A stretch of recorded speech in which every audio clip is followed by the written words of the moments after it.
പിതാവിനും പുത്രനും പരിശുദ്ധ റൂഹായ്ക്കും സ്തുതി.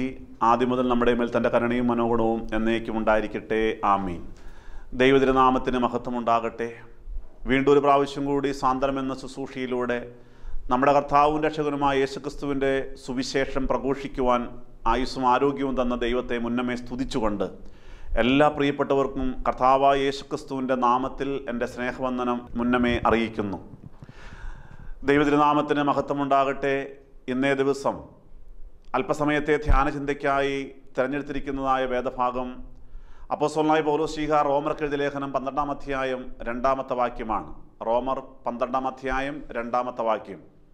ഈ ലോകത്തിന് അനുരൂപമാകാതെ നന്മയും പ്രസാദവും പൂർണ്ണതയുമുള്ള ദൈവഹിതം ഇന്നതെന്ന് തിരിച്ചറിയേണ്ടതിന് മനസ്സ് പുതുക്കി രൂപാന്തരപ്പെടുവിൻ.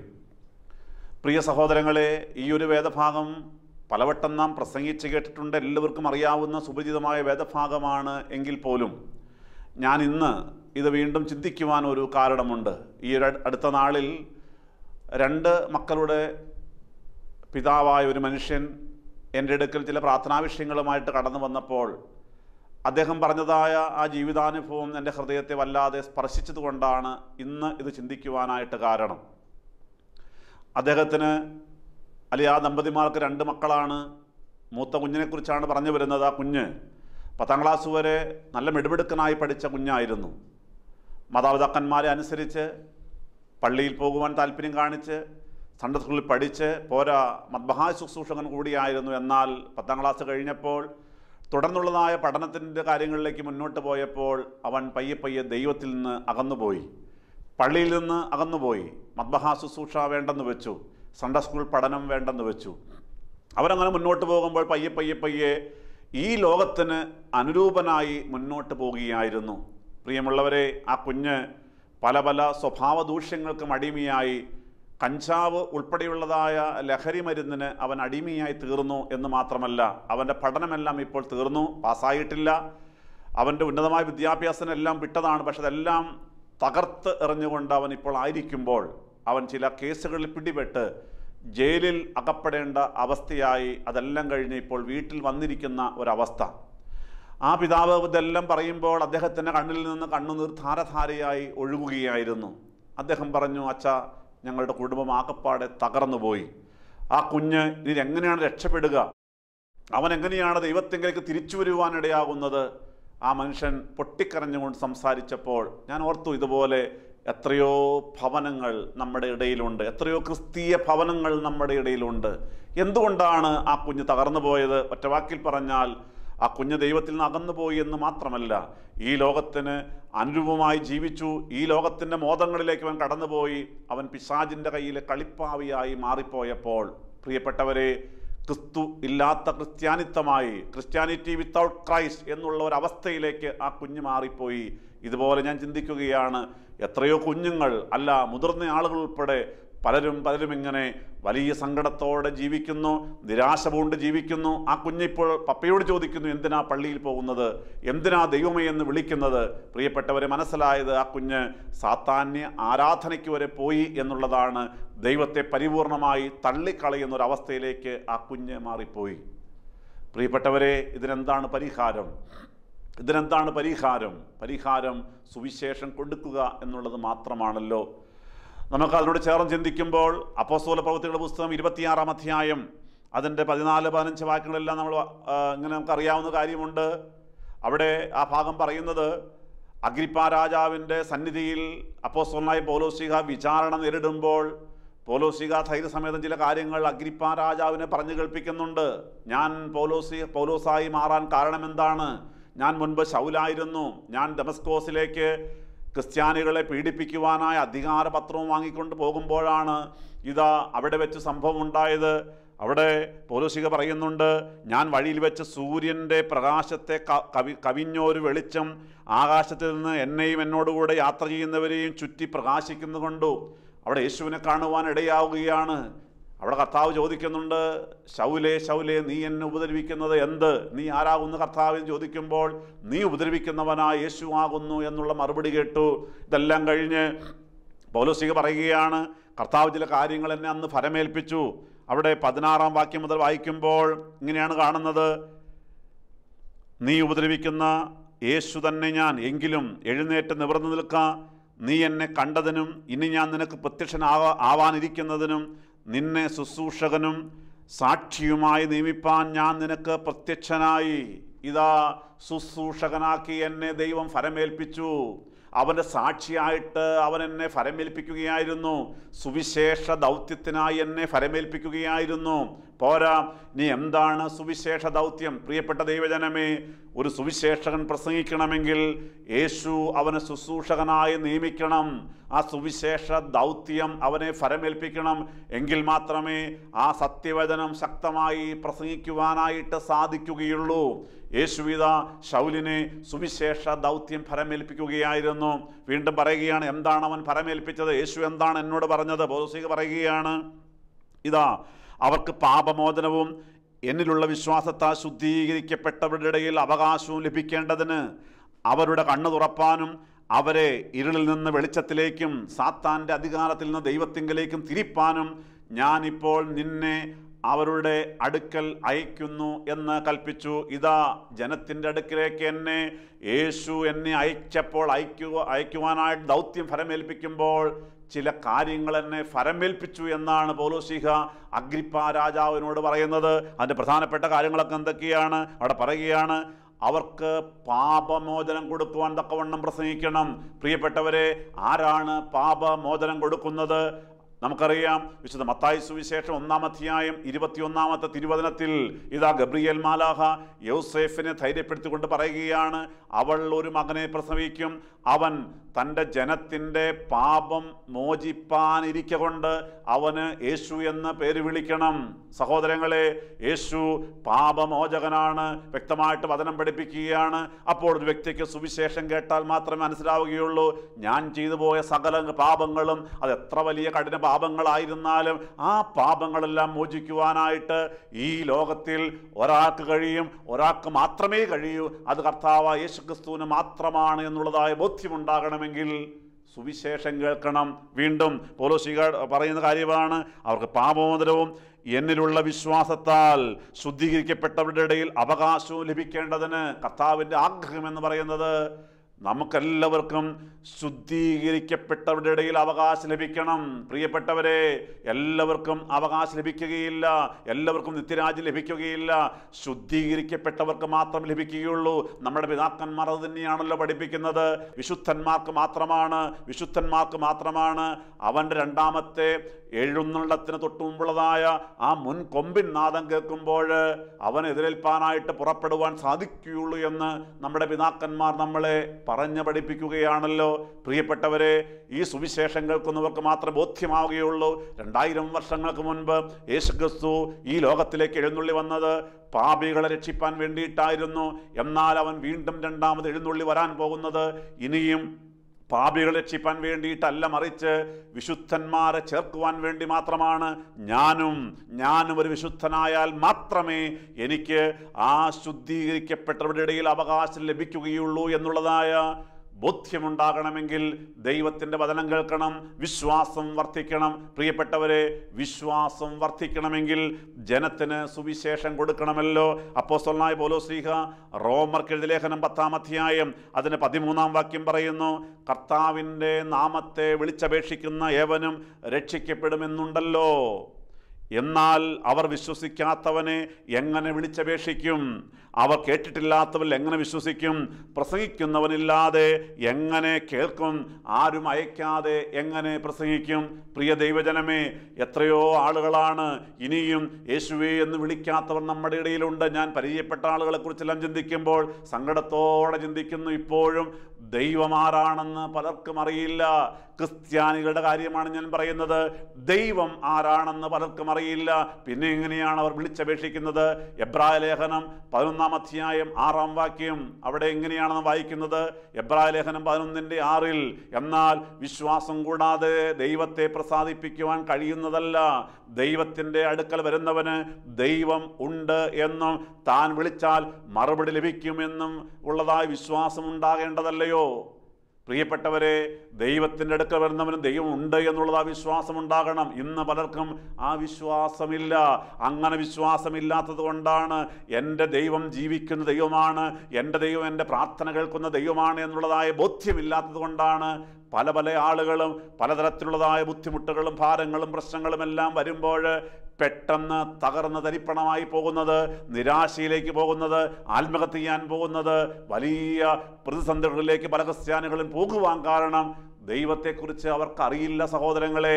അതുകൊണ്ട് എന്താ വേണ്ടത്? ദൈവത്തെക്കുറിച്ച് അറിയുവാനായിട്ട് വിശ്വാസം വർദ്ധിപ്പിക്കണം. വിശ്വാസം വർദ്ധിപ്പിക്കണമെങ്കിൽ ദൈവത്തെ പ്രസംഗിക്കണം. ആരും അയക്കാതെ എങ്ങനെയാണ് പ്രസംഗിക്കുന്നത്? പ്രസംഗിക്കുവാൻ ആളില്ലാതെ എങ്ങനെയാണ് കേൾക്കുന്നത്? യേശു അയച്ചാൽ മാത്രമേ പ്രസംഗിക്കുവാൻ സാധിക്കുകയുള്ളൂ. അതുകൊണ്ട് ഇനിയും ഒത്തിരി വചനപ്രഘോഷണം ഉണ്ടാകുവാൻ തക്കവണ്ണം, അഭിഷിക്തന്മാർ ശക്തമായി വചനം പ്രഘോഷിക്കുവാൻ തക്കവണ്ണം നമുക്ക് ചേർന്ന് പ്രാർത്ഥിക്കാം. റോമർക്കെഴുതിയ ലേഖനം 10-ാം അധ്യായം 17-ാമത്തെ വാക്യം, ആകയാൽ വിശ്വാസം കേൾവിയാലും കേൾവി ക്രിസ്തുവിൻ്റെ വചനത്താലും വരുന്നു. ദൈവജനമേ, അതുകൊണ്ട് ഇനിയുള്ള നാളുകളിൽ നമ്മുടെ ഓരോ ഇടവകളിലും അതിശക്തമായ സുവിശേഷ യോഗങ്ങൾ ഉണ്ടായേ മതിയാകൂ. സുവിശേഷം പ്രസംഗിക്കപ്പെട്ടേ മതിയാകൂ. വീണ്ടും ഈ ഭാഗത്ത് പൗലോസ് പറയുന്ന കാര്യമുണ്ട്. ഇതാ, ഇങ്ങനെ വിശ്വാസം വർദ്ധിപ്പിച്ച് അവരെ ശുദ്ധീകരിക്കപ്പെട്ടവരുടെ ഇടയിലേക്ക് അവർ മാറ്റിയെടുക്കണം. പോരാ, അവരുടെ കണ്ണ് തുറക്കണം. അവരെ ഇരുളിൽ നിന്ന് വെളിച്ചത്തിലേക്ക് നയിക്കണം. ഒത്തിരി ആളുകളുടെ കണ്ണ്, ആന്തരികമായ കണ്ണ് ഇന്നും അടഞ്ഞു തന്നെ ഇരിക്കുകയാണ്.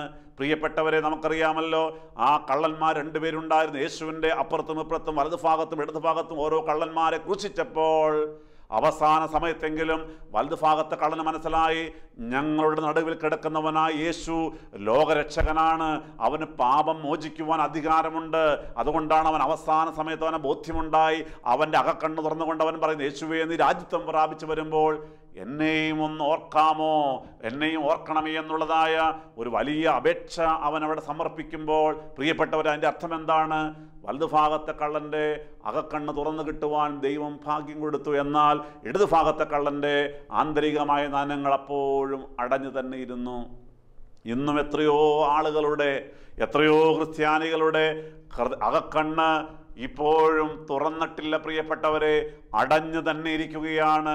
അവരുടെ കണ്ണ് തുറക്കണമെങ്കിൽ, യേശുവിനെ വിളിക്കണമെങ്കിൽ, യേശുവിനെ അറിയണമെങ്കിൽ സുവിശേഷം അവർക്ക് കൊടുത്തേ മതിയാകും. അതുകൊണ്ട് ഓരോ വ്യക്തികളെയും സുവിശേഷ യോഗങ്ങളിലേക്ക് കൊണ്ടുവരുവാനായിട്ട് കണ്ണ് തുറന്നു കിട്ടിയവർക്ക് ഉത്തരവാദിത്വമുണ്ട്. മറന്നു പോകരുതേ. വീണ്ടും പ്രിയപ്പെട്ടവരെ, അവിടെ പറയുകയാണ്, ഇരുളിൽ നിന്ന് വെളിച്ചത്തിലേക്ക് നയിക്കണമെന്ന് പൗലോസ് പറയുന്നു. ഞാനതാണ് ചെയ്തത്. ഇന്ന് ഒത്തിരി ഭവനങ്ങളിൽ വെളിച്ചമില്ല, അന്ധകാരമാണ്. അവിടെയെല്ലാം പ്രവർത്തിക്കുന്ന പിശാചാണ്. യേശുവുള്ള ഭവനങ്ങളിൽ പ്രകാശമുണ്ട്. ഞാൻ ലോകത്തിൻ്റെ വെളിച്ചമാകുന്നു എന്ന് അരുളിച്ചെയ്തവനായ യേശു തമ്പുരാൻ നമ്മുടെ ഭവനത്തിലേക്ക് എഴുന്നള്ളി വന്നാൽ മാത്രമേ നമ്മുടെ ഭവനങ്ങളിൽ വെളിച്ചമുണ്ടാവുകയുള്ളൂ.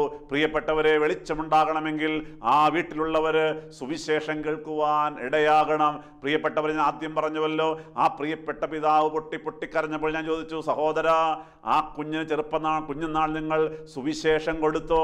ഇല്ല അച്ഛാ, ഞാനും എൻ്റെ ജീവിത പങ്കാളിയും ഒന്നും സുവിശേഷത്തോട് വലിയ താല്പര്യമുണ്ടായിരുന്നില്ല.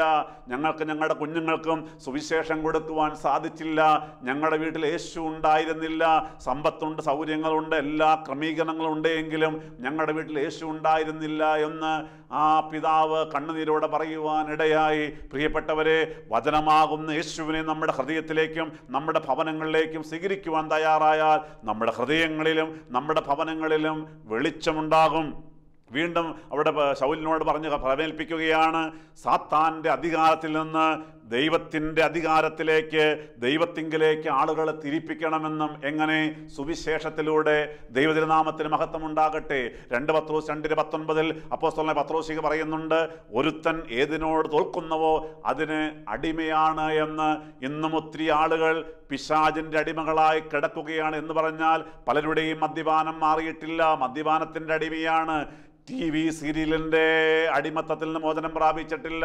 പരദൂഷണത്തിൻ്റെ അല്ലെങ്കിൽ അരുതാത്ത പല കാര്യങ്ങളുടെയും അടിമകളായി തോറ്റുകിടക്കുമ്പോൾ, പലതിനോടും തോറ്റുകിടക്കുമ്പോൾ അങ്ങനെയുള്ള ആളുകൾ ആയതിൻ്റെ അടിമയാണ്. ഒറ്റവാക്കിൽ പറഞ്ഞാൽ പിശാചിൻ്റെ അടിമയാണ്. പ്രിയപ്പെട്ടവരെ, ഇതാ ദൈവജനത്തെ പിശാചിൻ്റെ അടിമത്തത്തിൽ നിന്ന് യേശുവിൻ്റെ അധികാരത്തിലേക്ക്, യേശുവിൻ്റെ അടിമകളായി മോചിപ്പിക്കുവാൻ സുവിശേഷം കൊടുക്കണം. ഈ കാര്യങ്ങളെല്ലാം തന്നെ ശൗലിനെ പറഞ്ഞ് ഫലമേൽപ്പിക്കുമ്പോൾ, പ്രിയപ്പെട്ടവരെ, ശൗൽ അപ്പോസ്തലനായ പൗലോസ്ലീഹായി മാറിക്കഴിയുമ്പോൾ ആ കാര്യങ്ങളെല്ലാം പൗലോസ്ലീഹ നിറവേറ്റുന്നു എന്നുള്ളതാണ് ഏറ്റവും ശ്രദ്ധേയമായ കാര്യം. വീണ്ടും അപ്പോസ്തല പ്രവൃത്തികളുടെ പുസ്തകം 26-ാം അധ്യായം അതിൻ്റെ 19-20 വാക്യങ്ങൾ പരിശോധിക്കുമ്പോൾ ഇങ്ങനെയാണ് പറയുന്നത്: അതുകൊണ്ട് അഗ്രിപ്പ രാജാവേ, ഞാൻ സ്വർഗീയ ദർശനത്തിന് അനുസരണക്കേട് കാണിക്കാതെ ആദ്യം ദമസ്കോസിലും യെരുശലേമിലും യഹൂദ്യദേശത്തെങ്ങും ഉള്ളവരോടും പിന്നെ ജാതികളോടും മാനസാന്തരപ്പെട്ട് ദൈവത്തെങ്കിലേക്ക് തിരിഞ്ഞ് മാനസാന്തര യോഗ്യമായ പ്രവൃത്തികൾ ചെയ്യണമെന്ന് പ്രസംഗിച്ചു. പ്രിയപ്പെട്ടവരെ, പൗലോസ് പറയുകയാണ്, ഞാൻ അനുസരണക്കേട് കാണിച്ചില്ല. ആരോട്?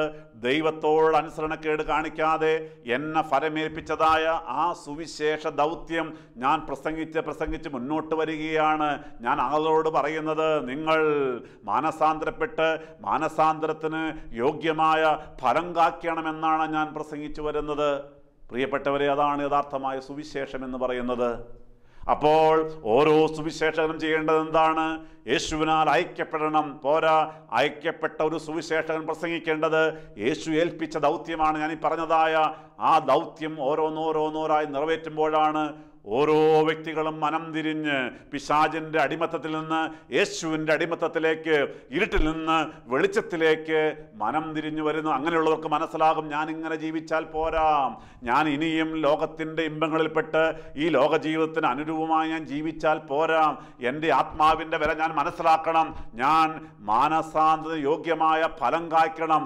എൻ്റെ ഉള്ളിലുള്ളതായ വാശി, വഴക്ക്, പിണക്കം, വൈരാഗ്യം, നുണ പറയുന്ന സ്വഭാവം, അരുതാത്ത കഴിക്കുന്ന സ്വഭാവം, അരുതാത്ത കുടിക്കുന്ന സ്വഭാവം, അരുതാത്ത വഴിക്ക് പോകുന്ന സ്വഭാവം, അരുതാത്ത കാഴ്ച കാണുന്ന സ്വഭാവം, ഇതെല്ലാം ഞാൻ മാറ്റിയേ മതിയാകൂ എന്നുള്ളതായ ആ സുബോധമുണ്ടാകണമെങ്കിൽ സഹോദരങ്ങളെ, ഇതുപോലെ പൗലോസിക പറഞ്ഞതുപോലതായ സുവിശേഷം കേട്ടേ മതിയാകൂ. തന്നെയുമല്ല, അങ്ങനെ ജീവിക്കുന്ന വ്യക്തിയെ സംബന്ധിച്ച് അപ്പോസ്തലനായ പൗലോസിക റോമർക്കെഴുതിയ ലേഖനം 10-ാം അധ്യായം 11-ാം വാക്യത്തിൽ പറയുന്നുണ്ട്, അവനിൽ വിശ്വസിക്കുന്നവൻ ഒരുത്തനും ലജ്ജിച്ചു പോകുകയില്ല എന്ന് തിരുവെഴുത്തിൽ അരുളി ചെയ്യുന്നു എന്ന്. പ്രിയപ്പെട്ടവരെ, ദൈവത്തിൻ്റെ വചനം കേട്ട് മനസ്സ് മുതുക്കി രൂപാന്തരപ്പെട്ട് ദൈവത്തിൻ്റെ മകനും മകളുമായി മാറിക്കഴിഞ്ഞ ഒരു ദൈവ പൈതൽ ഒരു നാളും ലജ്ജിച്ചു പോകുകയില്ല. ആപത്തുകളും അനർത്ഥങ്ങളും എല്ലാം വരുമ്പോൾ അവനെ വിടുവിപ്പാൻ ദൈവം കൂടെയുണ്ടാകും. പൗലോസിക വീണ്ടും പറയുന്നുണ്ട്, എന്നെ പലരും പിടിപ്പാനായിട്ട് വന്നു, എന്നാൽ ദൈവത്തിൻ്റെ സഹായത്താൽ ഞാൻ രക്ഷപ്പെട്ടു എന്ന് വീണ്ടും അഗ്രിപ്പ രാജാവിനോട് പൗലോസിക പറയുന്നുണ്ട്. ഈ അടുത്ത നാളിൽ ഒരു മനുഷ്യൻ സാക്ഷ്യം പറഞ്ഞു. പ്രിയപ്പെട്ടവരെ, അദ്ദേഹം വർഷങ്ങൾക്ക് മുൻപ് ചില ബിസിനസ് എല്ലാം ചെയ്തു തകർന്ന് തരിപ്പണമായി പോയി, കടപ്പാടം നഷ്ടപ്പെട്ടു, ഒരു വാടക വീട്ടിൽ താമസം ആരംഭിച്ചു. ആ ഇടയ്ക്ക് അദ്ദേഹത്തിന് ഗുരുതരമായ രോഗം വന്നു. രോഗം മാറുവാനായിട്ട് ധ്യാനം കൂടുവാൻ പോയി ജീവിത പങ്കാളിയോട് ചേർന്ന്. എന്നാൽ അവിടെ വെച്ച് ദൈവം അത്ഭുതകരമായി ഇടപെട്ടു. അദ്ദേഹത്തിന് രോഗം സൗഖ്യമാക്കി കൊടുത്തു. അദ്ദേഹം തീരുമാനിച്ചു, ഞാൻ കുടുംബമായിട്ട് സുവിശേഷ വേല ചെയ്യാം. ആ ധ്യാന കേന്ദ്രത്തോട് ചേർന്ന് സുവിശേഷ വേല പ്രസംഗിക്കൊന്നുമില്ല, അറിയില്ല, പക്ഷേ പറ്റുന്ന രീതിയിൽ ഒരു പ്രേക്ഷിതനായി സുവിശേഷ വേല ചെയ്യുവാൻ ആരംഭിച്ചു. ജീവിത പങ്കാളി മക്കളുമെല്ലാം സഹായിക്കാനുണ്ടായിരുന്നു. പ്രിയപ്പെട്ടവരെ, കാലങ്ങൾ വർഷങ്ങൾ മുന്നോട്ട് പോയപ്പോൾ ആ കുഞ്ഞുങ്ങളെ നന്നായി പഠിപ്പിച്ചെടുക്കുവാൻ അദ്ദേഹത്തിന് സാധിച്ചു. വരുമാനമൊന്നും ഉണ്ടായിട്ടില്ല, പക്ഷെ എങ്ങനെയൊക്കെയോ ദൈവം നടത്തി. അങ്ങനെ നടത്തി മുന്നോട്ട് പോയപ്പോൾ പറയട്ടെ, ആ രണ്ട് മക്കളും അനുഗ്രഹിക്കപ്പെട്ട് വിദ്യാഭ്യാസം പൂർത്തിയാക്കി. രണ്ട് കുഞ്ഞുങ്ങളും ദൈവത്തെ അറിയുന്ന കുഞ്ഞുങ്ങളായി മാറിയപ്പോൾ ആ രണ്ട് കുഞ്ഞുങ്ങളും ഇന്ന് ഉന്നതമായ ജോലിയിലേക്ക് പ്രവേശിച്ചു. ഈ അടുത്ത നാളിലാണ് ഇവർക്ക് മനോഹരമായ ഒരു ഭവനം വാങ്ങുവാൻ സാധിച്ചത്. ദൈവത്തെ മഹത്വപ്പെടുത്തിക്കൊണ്ട് പറയട്ടെ, ആ ഭവന കുദാശയിൽ ബഹുമാനപ്പെട്ട മറ്റ് വൈദികരോട് ചേർന്ന് എനിക്കും സംബന്ധിക്കുവാനായിട്ട് ദൈവം ഇടയാക്കി. സഹോദരങ്ങളെ, ആ മനുഷ്യൻ പറയുകയാണ്, ഞാൻ വർഷങ്ങൾക്ക് മുമ്പ് ദൈവത്തെ അറിയാതെ നടന്നു, ദൈവം ആഗ്രഹിക്കാത്ത ബിസിനസ്സിൻ്റെ പിന്നാലെ നടന്നു, തകർന്നു പോയി, രോഗം വന്നു. എന്നാൽ സുവിശേഷം കേട്ടപ്പോൾ എൻ്റെ ദൈവത്തെ സ്തുതിക്കുവാൻ, അവൻ്റെ മകനായി മാറുവാൻ എനിക്ക് സാധിച്ചപ്പോൾ, അല്ല, കുടുംബമായിട്ട് ഞങ്ങൾ ആ ദൈവത്തിൻ്റെ വേല ചെയ്യുവാൻ ആരംഭിച്ചപ്പോൾ ദൈവം ഞങ്ങൾ സമർത്ഥമായിട്ട് അനുഗ്രഹിച്ചു. ഇന്ന് കിടപ്പാടം നഷ്ടപ്പെട്ടു പോയി, വീട് നഷ്ടപ്പെട്ടു പോയി, എന്നാൽ മനോഹരമായൊരു വീട് ദൈവം തമ്പുരാൻ തന്നു. മക്കൾ അനുഗ്രഹിക്കപ്പെട്ട നിലയിലേക്ക് എത്തിച്ചേരുവാനായിട്ട് ദൈവം സഹായിച്ചു. ഞങ്ങൾ ഈ ലോകത്തിന് അനുരൂപമായി ജീവിച്ചു കൊണ്ടിരുന്നവരായിരുന്നു. എന്നാൽ ഇന്ന് ഞങ്ങൾ മനസ്സുബുദ്ധിക്ക് രൂപാന്തരപ്പെട്ട അനുഭവം ഉണ്ടായപ്പോൾ ഈ ലോക ജീവിതത്തിൽ ദൈവം തമ്പുരാൻ ശാന്തിയും സമാധാനവും തന്നു എന്ന് മാത്രമല്ല, ഭൗതികമായും ദൈവം അനുഗ്രഹിച്ചു എന്ന് പറയുവാൻ ഇടയായി. പ്രിയപ്പെട്ട സഹോദരങ്ങളെ, ഞാൻ ആദ്യം പറഞ്ഞ ആ സംഭവം നിങ്ങൾക്ക് ഓർമ്മയുണ്ടല്ലോ. ആ കുടുംബത്തെ ഇനിയും ദൈവം അനുഗ്രഹിക്കുവാൻ കാരണം ആ പിതാവെല്ലാം ഇന്ന് സുവിശേഷം കേട്ട് ഒരു അനുഗ്രഹത്തിൻ്റെ പാതയിലൂടെ നടക്കുവാൻ ആരംഭിച്ചിരിക്കുകയാണ്. തീർച്ചയായിട്ടും ആ കുടുംബത്തിന് വേണ്ടി നമുക്കും പ്രാർത്ഥിക്കാം. ആ കുടുംബത്തിലെ ഗ്രഹനാഥയെല്ലാം ദൈവത്തിൻ്റെ വചനം കേട്ട് മനസ്സുബുദ്ധിക്ക് രൂപാന്തരപ്പെട്ട അനുഭവത്തിലേക്ക് മാറിക്കൊണ്ടിരിക്കുമ്പോൾ, അല്ല അവരങ്ങനെ മുന്നോട്ട് പോകുമ്പോൾ, തീർച്ചയായിട്ടും ആ മക്കളുടെ കാര്യം നോക്കുവാൻ സർവശക്തനായ ദൈവം തമ്പുരാൻ തയ്യാറാകും. പ്രിയപ്പെട്ടവരെ, അതുകൊണ്ട് നമുക്ക് ഇനിയുള്ള നാളുകളിൽ ഞാൻ ആദ്യം പറഞ്ഞതുപോലെ നമ്മുടെ ഇടവകയിലെല്ലാം ശക്തമായി പൗലോസ് പ്രസംഗിച്ചതുപോലെ അതിശക്തമായി ആ സുവിശേഷ ദൗത്യം ഉൾക്കൊണ്ടുകൊണ്ട് യേശുവിനാൽ ഐക്യപ്പെട്ടവർ അതിശക്തമായ സുവിശേഷം പ്രഘോഷിച്ചുകൊണ്ട് ഓരോ വ്യക്തികളും ദൈവത്തെ അറിഞ്ഞ് വിശ്വാസം വർദ്ധിച്ച് ദൈവത്തിൻ്റെ മകന്മകളുമായി ഈ ലോക ഇമ്പങ്ങളോട് വിട പറഞ്ഞുകൊണ്ട് ദൈവം ആഗ്രഹിക്കുന്ന തരത്തിൽ മനസ്സുബുദ്ധിക്ക് രൂപാന്തരപ്പെടുന്നവരായി മാറുവാൻ തക്കവണ്ണം സുവിശേഷ വേല ശക്തമായി പ്രചരിക്കുവാൻ തക്കവണ്ണം നമുക്ക് പ്രാർത്ഥിക്കാം. പ്രിയപ്പെട്ടവരെ, പൗലോസ് ഒരു മറ്റൊരു ഭാഗത്ത് പറയുന്നുണ്ട്. അപ്പോസ്തല പ്രവൃത്തികളുടെ പുസ്തകം 17-ാം അധ്യായം 30-ാമത്തെ വാക്യം, ആകയാൽ അറിയായ്മയുടെ കാലങ്ങളെ ദൈവം ലക്ഷ്യമാക്കാതെ ഇപ്പോൾ എല്ലായിടത്തും എല്ലാവരും മാനസാന്തരപ്പെടുക.